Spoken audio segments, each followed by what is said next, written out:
To AP39 TV. అన్నా lights లేవన్నా. Lights లేవా? Okay, lights on. ఓకే అన్నా కీ లైట్ లేవన్నా. ఓ, కీ లైట్ కూడా లేదా? Key lights on. సో అన్నా ఫ్లాట్ ప్యాన్ ఆన్లో లేదన్నా. ఫ్లాట్ ప్యానల్ కూడా కావాలి కదా. Okay, ready. అన్నా మైక్ లేదన్నా.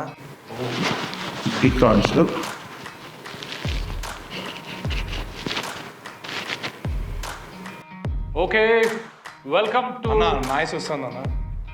యాస్ వస్తుందా? Okay, acoustics on. అన్నా వేడిగా ఉందన్నా. AC on.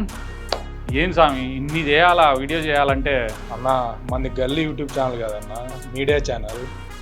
ఓ కదా, గల్లీ ఛానల్ కాదు ఇది, ఒక ప్రాపర్ మీడియా ఛానల్. ఒక వీడియో రిలీజ్ చేయాలంటే ఒక మొబైల్ ఫోన్ ఉంటే వెనకాల గ్రీన్ స్క్రీన్ ఉంటే రావు వీడియోస్. ప్రాపర్ మీడియా ఛానల్ ఒక వీడియో తీయాలంటే దానికి లైటింగ్స్ కావాలి, మంచి కెమెరా కావాలి, దానికి మైక్ సెటప్ కావాలి, ఒక ఫ్లాట్ ప్యానల్ కావాలి, దానికి ఒక అకాస్టిక్ స్ట్రక్చర్ కావాలి, ఇదంతా హీట్ అయితే దాన్ని కూల్ చేయడానికి ఒక ఏసీ కావాలి, తీసిన వీడియో అంతా మళ్ళీ ఎడిట్ చేయడానికి ఒక ఎడిటర్ కావాలి, మరి ఒక మంచి సిస్టమ్ కావాలి. అది అల్లటప్ప సిస్టమ్ అయితే ఒప్పుకోదు. 10 GB ర్యామ్ కావాలి, ఎన్ని కాన్ఫిగరేషన్ ఎంత ఉంటుంది ఏంటి. సింపుల్గా ఒక గల్లీ ఫేక్ యూట్యూబ్ ఛానల్ అంటే ఎలా ఉంటుందండి? కరెక్ట్ కాదు కదా. AP39 టీవీ ఈరోజు మీకు స్టూడియో సెటప్ అనేది మేము చూపించబోతున్నాం, ఒక్కసారి చూడండి. సో పదండి, ఈరోజు మనం AP39 టీవీ ఛానల్ని మొత్తం స్టూడియో టూర్ చేద్దాం. సో ఇక్కడ మనం చూసుకున్నట్టయితే ఇవే లైట్స్, సాఫ్ట్ బాక్సెస్ రెండు అవసరం అవుతాయి మనకి, సాఫ్ట్ బాక్సెస్. ఓకేనా? దీని తర్వాత మళ్ళీ ఓవరాల్గా మనం మొత్తం అంతా లిటప్ చేయడానికి మళ్ళీ ఇది ఒక లైటింగ్.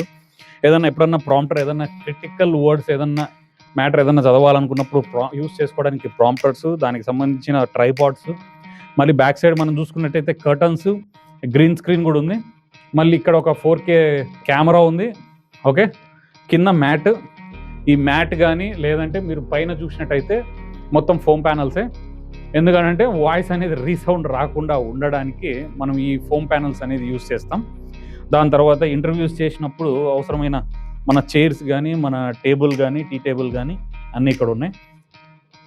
తర్వాత మళ్ళీ మన ఫీల్డ్లోకి వెళ్ళినప్పుడు అక్కడ కవరేజ్ చేయడానికి మళ్ళీ ఇక్కడ ఒక cameras. So mic setups, mics, Rode mics ఉన్నాయి, బోయా మైక్స్ ఉన్నాయి, ఇంకా చాలా మైక్స్ ఉన్నాయి. సో రిపోర్టర్స్కి అందరికి యూజ్ అయ్యేది. తర్వాత మనం ఇప్పుడు ఎడిటర్ రూమ్కి వెళ్దాం.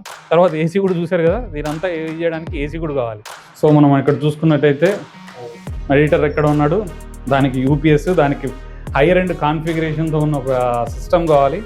లైవ్ స్ట్రీమ్ చేయడానికి ల్యాప్టాప్లు కావాలి, అక్కడ ఒక ల్యాప్టాప్, ఇక్కడ ఒక ల్యాప్టాప్. మరి తర్వాత మన కెమెరాస్ చూడొచ్చు. సో మనకి ఇక్కడ మన ఎడిటర్ గారు ఉన్నారు. సో మనం ఇక్కడ చూడొచ్చు, మన ఇక్కడ live stream AP fibre net. So దయచేసి చూడండి, ఇదే ఇక్కడ నుంచి మనకు మొత్తం అంతా టెలికాస్ట్ అయ్యేది. ఏపీ ఫైబర్ నెట్లో మనం ఇక్కడ స్ట్రీమ్ చేసేది అక్కడ అవుతూ ఉంటుంది. సో కంటిన్యూస్ 24 hours ఇక్కడ స్ట్రీమ్ అవుతూనే ఉంటుంది. ఒక్క మినిట్ కూడా ఆగకుండా స్ట్రీమ్ అవుతూ ఉంటుంది. ఇది ఇక్కడ ఉన్న పరిస్థితి. మనం మరి will go to studio. So చూసారు కదండి, మన 39 ఆఫీస్లో మన సెటప్ కానీ, మన ఎడిటర్ రూమ్ కానీ, దాని తర్వాత ఆఫీస్ రూమ్ ఉంది సపరేట్గా. సో ప్రజెంట్ ఒక మీటింగ్ జరుగుతుంది. అలసిపోయినప్పుడు ఎడిటర్స్ కానీ ఎవరైనా కానీ రెస్ట్ తీసుకోవడానికి ఒక బెడ్రూమ్ కూడా ఉంది. దాని తర్వాత మనకు డైనింగ్ ఉంది, కిచెన్ ఉంది. సో బయట హ్యాపీగా రిలాక్స్ అవ్వడానికి మంచి బాల్కనీ ఉంది. ఇంత ప్రాపర్ ఎన్విరాన్మెంట్ అండ్ మంచి సైలెంట్ ఎన్విరాన్మెంట్లో మనం ఇలాంటి వీడియోస్ తీయగలము. సో ఇది అర్థం చేసుకొని కామెంట్ చేసేటప్పుడు ఒక్కసారి ఆలోచించాల్సిందిగా కోరుకుంటున్నాం. So coming to the point, నిజం కోసం నిలబడుతున్నది ఎవరు? అనంతపురం జిల్లాలో ఇటీవల ప్రారంభమైన ఒక కొత్త యూట్యూబ్ ఛానల్ AP39 టీవీ మీడియాపై పలు ఆరోపణలు చేస్తోంది. అయితే ప్రజల ముందుకు వస్తున్న ప్రశ్న ఒకటి, AP39 టీవీ గురించి మాట్లాడే ముందు AP39 ప్రయాణాన్ని ఒకసారి పరిశీలించారా? AP39 మీడియా 2020 నుండి ప్రజల సమస్యలను వెలుగులోకి తీసుకొస్తూ ప్రజాపక్షాన నిలబడుతూ తన ప్రయాణాన్ని కొనసాగిస్తోంది. ఈ కాలంలో ఎన్నో వార్తలు, ఎన్నో ప్రజా సమస్యలు, ఎన్నో ప్రశ్నలు అధికారుల ముందుకు తీసుకెళ్తోంది. అయితే ఇప్పుడు ఒక కొత్త ఛానల్ చేస్తున్న ఆరోపణలకు ఆధారాలు ఏమిటి? ఒక మీడియా సంస్థపై ఆరోపణ చేయడం చాలా సులభం, కానీ వాటికి సాక్ష్యాలు చూపించడం అంతే ముఖ్యమైన విషయం కూడా. మరోవైపు ఆ ఛానల్ ప్రచురిస్తున్న వార్తలను పరిశీలిస్తే ప్రజల్లో మరో అనుమానం వ్యక్తమవుతోంది. జిల్లాలో జరిగిన నిజమైన సంఘటనలు, ప్రజా సమస్యలు, అభివృద్ధి అంశాల కంటే కొంతమంది అధికారులను లక్ష్యంగా చేసుకుని వార్తలు ప్రచురించడం ఎందుకు జరుగుతోంది అని ప్రశ్నిస్తున్నారు. ప్రజాస్వామ్యంలో మీడియా పాత్ర ప్రశ్నించడం, కానీ ప్రశ్నించడం పేరుతో వ్యక్తిగత లక్ష్యాలు, బెదిరింపులు లేదా ఒత్తిళ్లు ఉంటే అది జర్నలిజం కాదు. అందుకే ప్రజలు అడుగుతున్నారు, ఆధారాలతో మాట్లాడుతున్నది ఎవరు? ప్రజల కోసం నిలబడుతున్నది ఎవరు? వార్త పేరుతో వ్యక్తిగత ఎజెండాలను నడుగుతున్నది ఎవరు? చివరగా ఎవరు నిజం కోసం పనిచేస్తున్నారు, ఎవరు కేవలం ప్రచారం కోసం మాట్లాడుతున్నారు అన్నది ప్రజలే నిర్ణయిస్తారు. నిజం ఎప్పటికీ నిలబడుతుంది. ఆధారాలు లేని ఆరోపణలు కాల గర్భంలో కలిసిపోతాయని మరొక్కసారి AP39 టీవీ ద్వారా మేము తెలియజేసుకుంటున్నాం.